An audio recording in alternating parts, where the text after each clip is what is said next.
Honorable Sunday Okeke. Ọzọ m na Chimso 1 na Nanka. Ebe anyị nọkịta ihe awa Enugu na Nka. Ebe na Enugu na Nka, enwere about 19 mgbachi ogwugwu community. But ebe anyị nọkịta bụ n'ime Enugu na Nka ahụ. Ebe anyị nọkịta bụ Ahaboka mgbachi ogwugwu community. So ọmụnwa bụ the chairman of Ahaboka mgbachi ogwugwu community n'ime Enugu na Nka. So na my territory ka that team mele. That is na my territory ka the team mele. So and I about the team mele ka I know here. Okay. Bonkwem ka I know. So asụnya bịa ka ngosi otu things we man. Yo ụmụaka ahụ gwara ya bachi. Ị na-anya kịta ebe a ikwu na.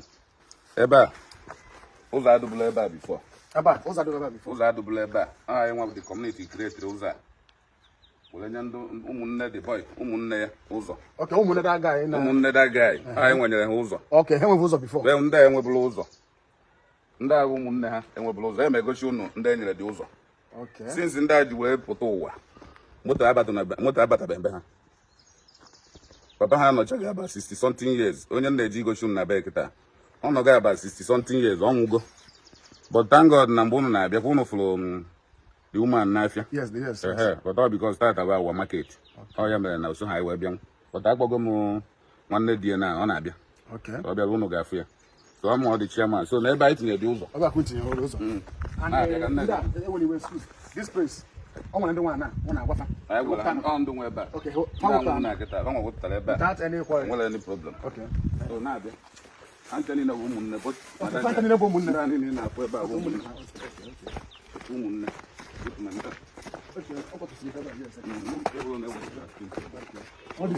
Biko enwere iwe before agakwa. Ọgụ bụ that chairman ha na-akpọ maka ya. Mba chairman ahụ dị overall chairman. Okay, onye nke dị iche. Ya nwa bụ the overall chairman of the whole village. Okay, nke ha na-akpọ. Anyị nwa bụ the Ahaboka mgbachi ogwu. Okay. Emegidegị ihe dị n'ihe a. O wee karịa ya wee gwa ndị anwa. So all in collaboration with those people ka eji wee tinye ụzọ a.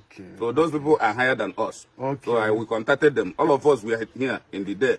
Etinye dị ụzọ. So bịa ngosi ndị enyere dị ụzọ.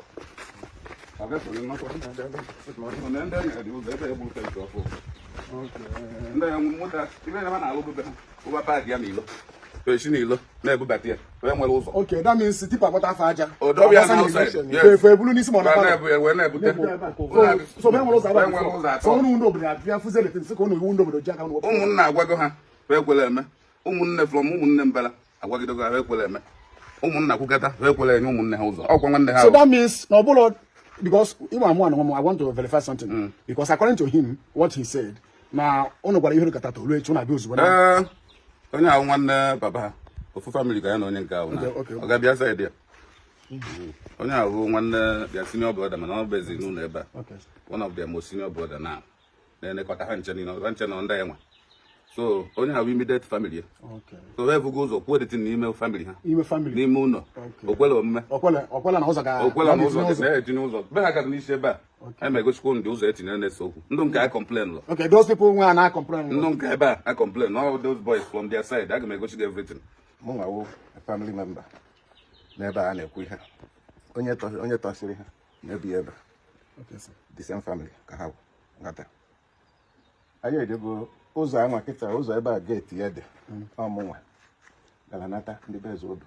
ana nwe ndị bi n'irube hota nata ha ana nata ndị bi ebe a ana emechara ya wepụta 14 feet ndị a weta 7 ndị a weta 7 ndị a weta ụzọ wee na-aga ụzọ were gaa ebuwapụta ya ebe anyị gaburu geeti bachie buru geeti tinyeze geeti ahụ ebe ahụ etinye na kagbara ndị ọzọ na ọ bụghị ha nwa nwe the place ndị a weta oburu geeti bachie na the center werezie ebe na mgbe a na-ekwu okwu ụzọ obodo kwuru na ụzọ ga-esi ụta and n'obodo adịghị enye a close na ọ bụrụ na obodo na-enye ụzọ obodo will give a road ga pass were gaa the other side so na onye si ebe a bata ị na-anya ebe onye ga-afụ fensị onye a na-akụrisi fensị and ihe eji kwuo okwu a na-abụ onye a dịbanye na ha ekwu ihe ha nwalela ana adị aba ha nwalela ana kịta ebe a fensị adị ha nwalela papa ya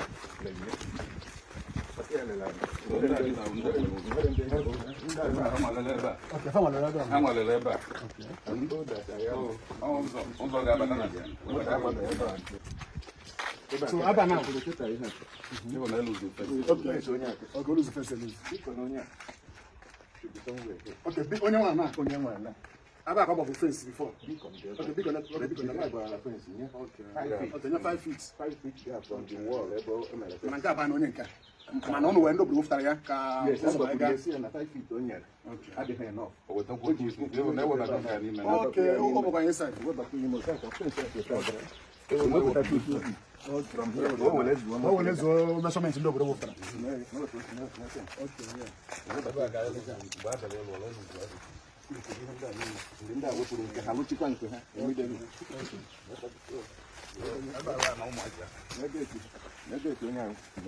Okay, about okay, those two brothers. Okay.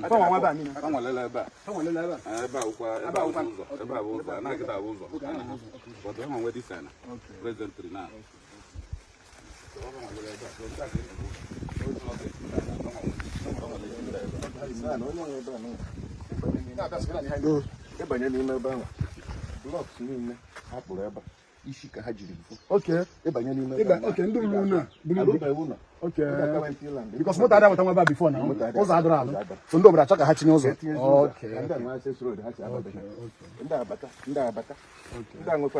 Okay, hatch will stay up there. Yes, it will stop them. Okay, and that was the ship money. Okay.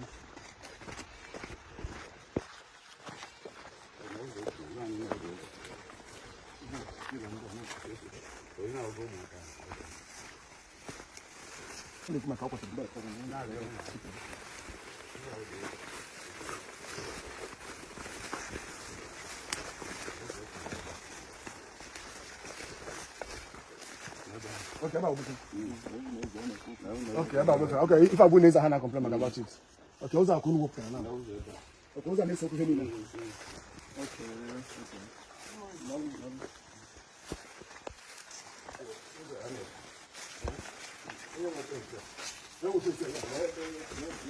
Okay, first, yeah. Oh, the foundation. No grease. Also, they can look to me. Are you getting back? On my hands as you come. So, Ndam face at now. Well, a foundation here. On the company. Yes, when I did. We're going there. Just when I'm handling it.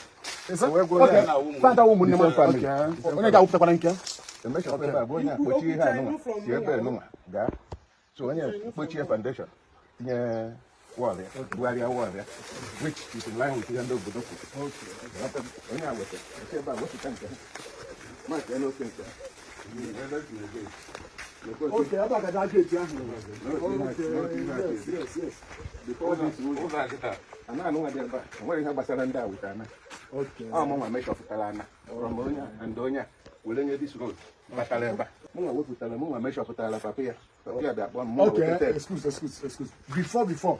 What's Adraba before? And the about before. About the Munaba complain this thing. So now, no, Tapana, Fabi also had his night. I made 1 year one meet and do it. Okay, that each and one. And measure for those. When your papa says road, I guess in okay, those is not Mutabat, like to see Batabending cause. Okay, Mutabat, no the landlord. Okay, who's I got here too? But one papa and Tiamo. Okay, about case you, while those are, we go back to the woman, Ben Naya. Okay, without case you, I make it a block of Moses Bernie, up and over the develop, the boy quite use. Can you block a dozen? Okay, every bus, my choice. Okay, I'm maybe see a just a million Abatabia. We have okay. Big on the new rubber, but in Dobodo. Okay, no, that was one. On a quarter house, and I was a different. Okay, who's the Cano? I am Tabu. You know, Pillar, you got a pillar, but she's here. As another girl with a rose, so I guess it. Now, because anyway, according to the event that happened. Number one, Hasana, other man about Nepia. Now, on our phone time. But according to what you people told me, no, they could get in 2 months or before the book does in over. Because all other people knew. I'm about part of this place where I have okay. Nanka. Okay. I have a section. How do you go? But I had the restaurant. Is it? Yes. Okay. Young one on Uno. It's called one of my cousins. Okay, as a Chukunucha. obodo gbakọ n'iru ebe a ndị obodo gbakọ n'iru ebe a wee sị ka a ghara ịbịa n'ike ka a ghara ịbịa n'ike na sinyekwuo one more chance na ha na-abịabụ mana ekwere na sinyekwuo ha one more chance na ha na-abịabụ before mana ha na-abịabụ ekwere na sinyekwuo ha this one chance ka ha bịa up to them na enwere ike mmanya fụ onye ọma obe ugwu na o nwere ike nye ndị anwa respect kweta then those men were bata jekwu ya n'ime bi ebe anụ gwa ya si ya na ihe a na-agwa ya na geeti iwe abanye n'obodo the against it ya ji aka elu ụzọ this gate ka ha jee ya obodo ka ha jee ya on his behalf to ndị obodo ka ndị obodo ghara ịda the gate asị ha na ya need their help and nobody should speak for him or the response nobody should talk for him so ndị apụtakwasị na ha abanye ana bụkwa ndị obodo na ha abanye ana na before ndị obodo bịazie kofu the gate mana nke ọzọkwa bụ ga-emezi ndị obodo ji buru da gate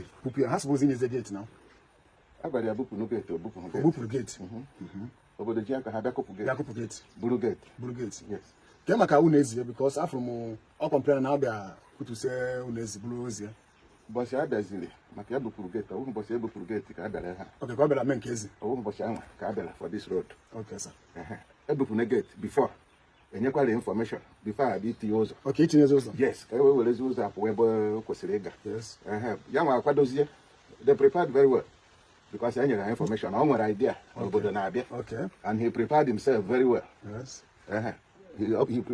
akwa enwere video mba o nwere video mfuru so enwere video somebody mama ihe agwụ ọkụ maka ha bụ onye n'isi afọ m ite something mmiri ọkụ na ihe anụ na bọtụlụ o nwere some recording nwanne ya nwaanyị ọsọ etiri ihe the small girl mana o tiri nwa ya ife mụ nwere gbelatana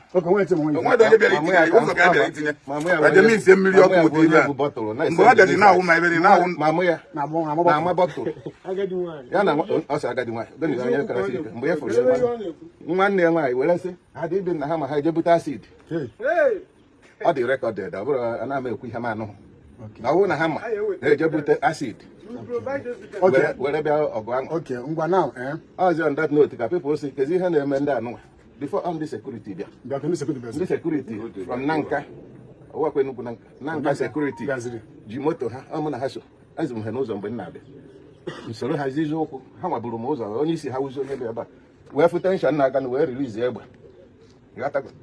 because na emerụọ na ndị mmadụ ahụ ma ndị ji afụ ndị ọbara juru ahụ ma ahụ ndị bịara na okukuru onwe ha ọbara but now ebe ụzọ agaga ebe a ụzọ agaga ebe a na ụzọ agaga video maka people so ụzọ agaga ebe a now so now kedu the solution of this thing ka peace luzie that is the main thing kedu the solution kedu ono ga-esi maka peace do naanị ndị Enugu na Nka chairman Nze Turub Injinia Okezo Udo na-akpa afa Injinia Okezo Udo jere nye ha amnesty okwu dị na police because with ihe a niile mere criminal ihe anụ state versus ya but he gave them ejere ebe ahụ against the ihe na ndị police prosecutor the against him mana okwu na ebe ụzọ aga na onwezighị ihe ya nwana nwa kwuru chairman kwuru ebe ụzọ aga na onwere anything gịnị ka a na-esegharị ụmụazị fọ na ebe ụzọ aga gosi ha amnesty mụ maka ọ kpọrọ asị nwanne ha nwoke na mụ duru ha bịa na hall ka a gwa ha that na whatever case ọwụ na-emechigo the case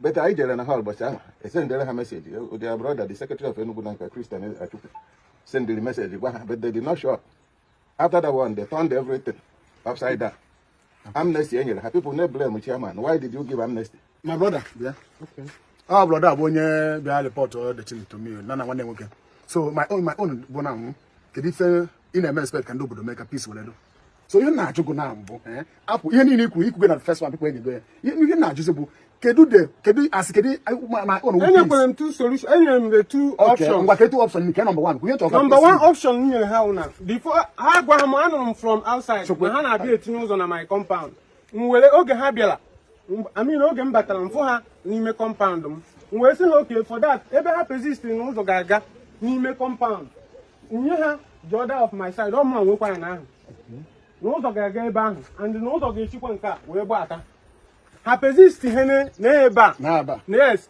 onye start ihe awụ one of his brother are you getting me onwe ha relate mụ na ndị a ebe ndị obodo etigo ụzọ ebe a kịta now and I've got no ụzọ agaga ebe a Ebe oga video ka people friend na-ekwu. Ebe he chigo zaba. And aba obono. Ma ono bu. Kedu ihe chọ? Omo nwekwe ebe a. This empty place on the other side. Okay, yes. That's one good. On the other side, omo nwe kedu the solution. On a wo obodo chọ ime ihe na be mmadu. Ha agaghị eme onye ahụ inform. Like this now. Maybe ishere m ihe na-enu ye. Kpụkọrọ m eji m. Tie my mother ihe. O ka esi eme obodo chọ ime ihe ha agwa ndị nwe di compound. Ha agwa ha. They didn't tell me okwa ha na ebe a. Unu agwara m. I went to Umunna 3 times and Umunna did not respond on this matter. Are you getting because of no how we ihe no n'ishi. They didn't tell me when you ha gwara m before coming to my compound. When on any maybe let me kpokole eji in the name of my brothers here. Okay, ngwa nanya my brother. No need for okwu ailiwa high. So no need for okwu ailiwa high. Even my own book, can you peace against it? Only go to open open. Then I had 2 options. I thought all one this compound. And in that it's also happy no more Kahagolan and more Kahagolan. I want them. How many members? So Kaka and those are of Heba. I be a force food now. Maybe you can hear from this my uncle. He and organ are trigu ihe meleba. Half mark here and down. Mana biko. Here na accessible Eboza gagaba. You don't try to make a peace. That is what people want to hear. No, if I can nobody. That's equal my gate now. Oh now what? Nobody as a whole we be ebe wo flu gate mmade. Wele tinye ụzọ. Ha gwam ebe me ewo fugoro n'ụzọ. I mean ewo fugoro gate no na any of this Nanka, wait in Uzo. Okay. Nime compound mmadu. Is it hati gate again? Hati my gate. Ngwa uzo ya kasi ebozo yisigazi. Any option 2. Option 1 and option 2 and on and call is on and close a guy like this. Uzo show now. We think but one uzo gala like this. Okay, close a guy. Like I je own here again. Oto is ataka. Na uzo isi bata. Okay, close the uzo isi bata.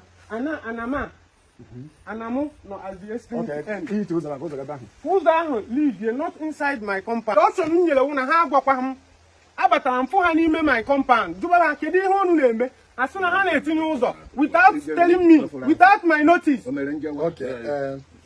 Without my notice. I went to Umunna 3 times with Oji and the Mwanya. They did not respond on this matter. So the second option 2. And the option without Nahagwaham, they didn't tell me before coming to my compound. Option 1, descend my land. Uzo see the other side bata. See the other side bata. Okay. And all my land lead to connect Uza. Okay, yes, Uza and persist there no inside compound. Option 2, option 2 is coming to this place. Here Nina, Odum covered. No at for a gate. Eti kwele ngate abia ku gate.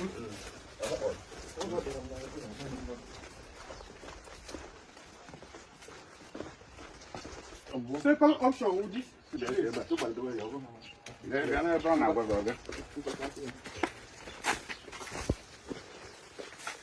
Eba ebuchi gumi ebuchi.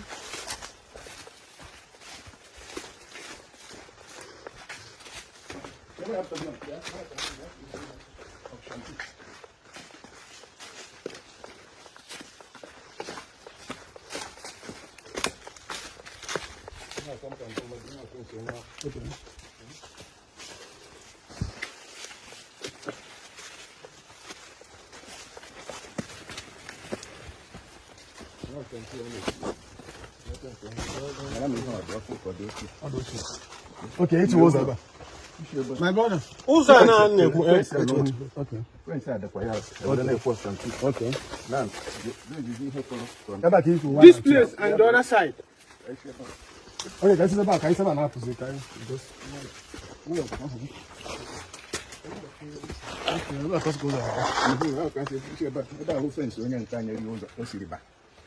Okay. Friends, onye wetara ụzọ. Option no problem.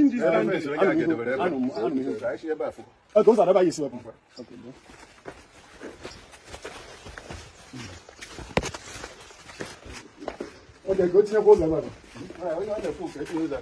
and we are one man now. So, excuse. What knows us going out and all the moon affair. Now, Masaka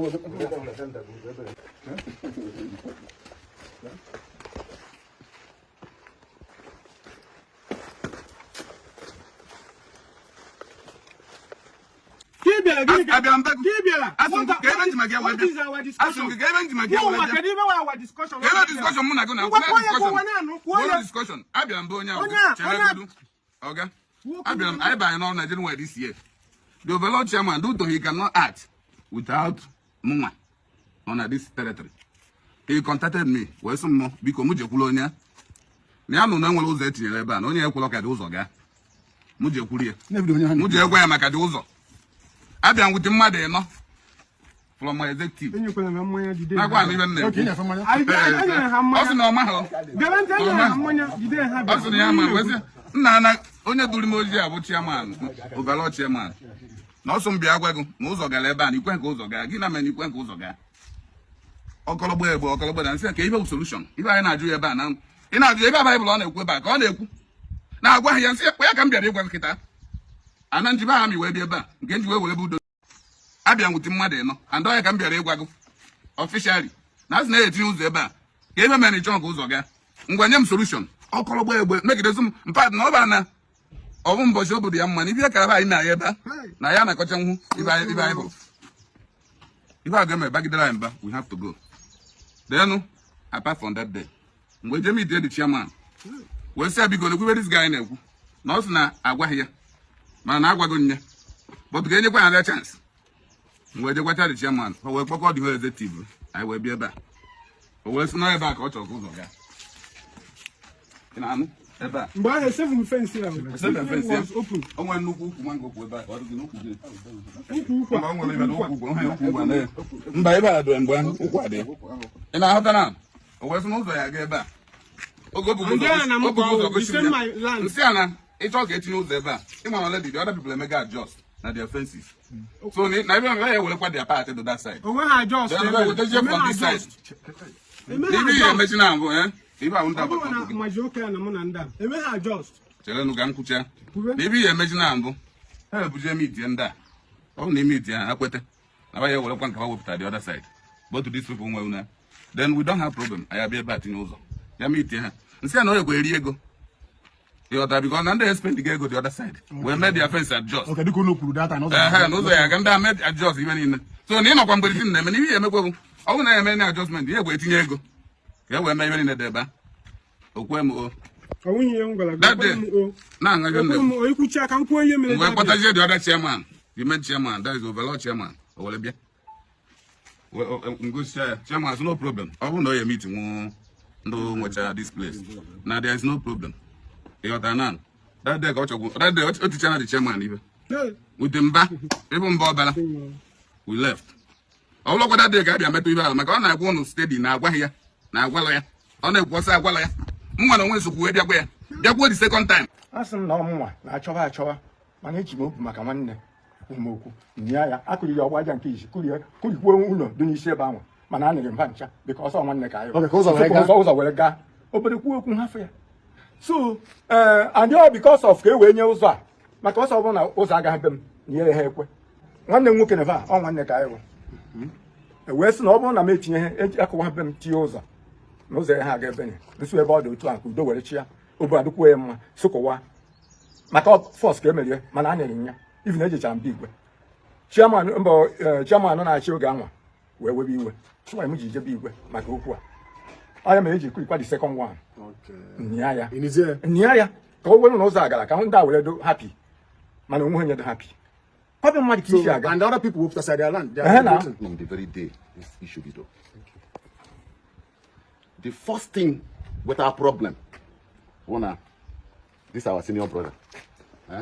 Maybe in there. This whole family, the same family with Nanka, get them. Our family.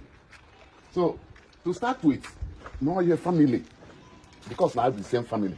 And the only I go around, the one age makia, ne kuku na nini. Only go around eba now when you cholo. Never, you na cause problem na nini.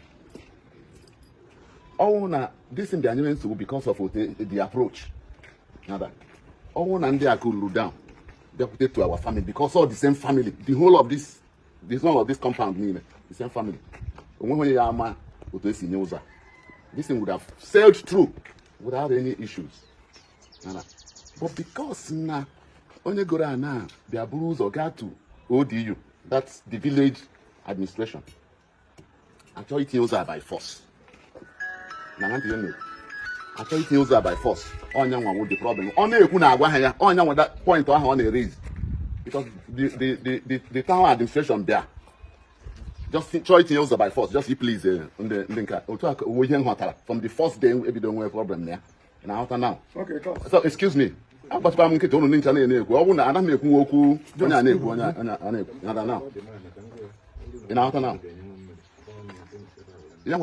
Now. This my brother because 90% of the Oza take one and don't you want to protest since. You want to protest. Apart from that, the 90% of the Anna won't care. I try to hear a wire. I'll go and take you to feel. I will number one. Apart from natural eating, maybe the natural Uzo cigar from Cabon Sibata.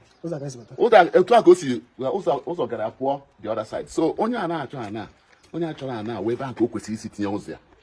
But my cousin, Unia, I come to go play. But Ogi is easy. Ogi is able to do this war. This only at the gate here the other side.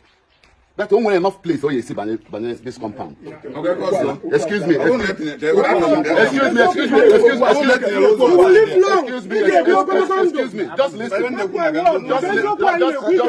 Just listen. You only try counter my opinion.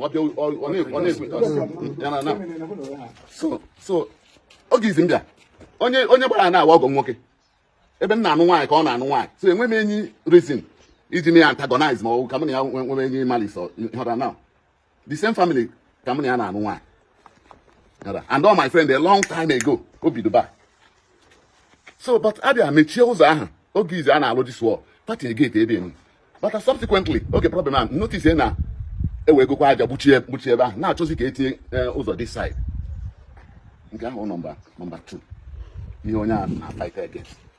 Number 3, when Ogi does a choice in the Ozo, again the village administration does a choice in the Ozo. You know now. This my senior brother. Will he Joe? No, yes. You know the Amansi Ebaga. You know now. So the only chairman at that time, Sina, and then Ozo that side. No, Ozo and see Obieba at all. No, we say no, not unfair. My village, I know the having my clothes. Manakwa na asị gị na anyị ncha the same family. Onye mụ na onye asị nwanne ka mụ na asị nwanne debe no ọtọcha anyị. So mụ enweghị anything against him. Mụ enweghị anything against this person. Onwe onye na-achọ ife bụ. But no ihe ya wee mee onye ọwụna adị na onye ọwụna fake adversely họda now. Nsi the chairman that time say as long as na esi na ụzọ ama ntị ebe aga. Ihe niile na-arụ ebe a waste of time. Onye ahụ kwa my second cousin again o. Onye ahụ my chairman. Ojimaka na atụmịrụ nsị imecha enu mecha na eziokwu ka ihe na eziokwu na solve problem niile now but eventually in our uche gị dị n'ihe eventually after about 1 year ndị mmadụ nata ihe ahụ January this year ndị mmadụ nata ndị mmadụ ebe a niile this my brother kwezie n'ụzọ ya esi ebe aga all since ahụ ka etinyere ụzọ now. But this my brother still they may insist.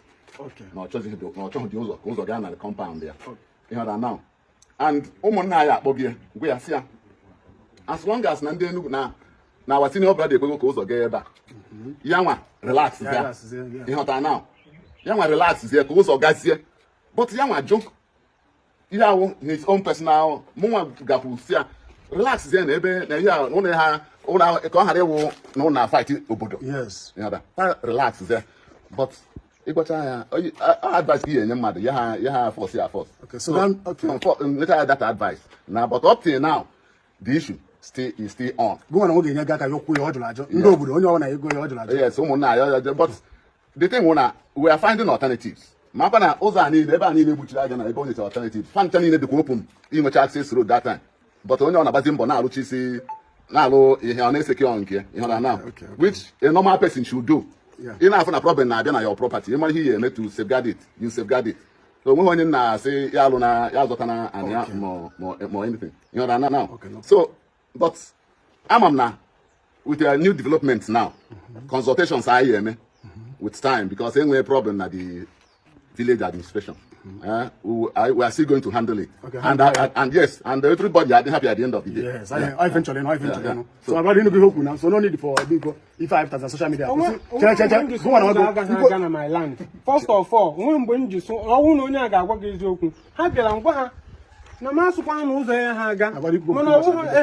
want to before I go now at the end, I don't have a piece. And do you have the fact you have my own work piece do because man on semester to if I own money semester to if I only because no, don't worry. Before Christmas, around Christmas time. Everything, yes. Because I eventually thank you very much.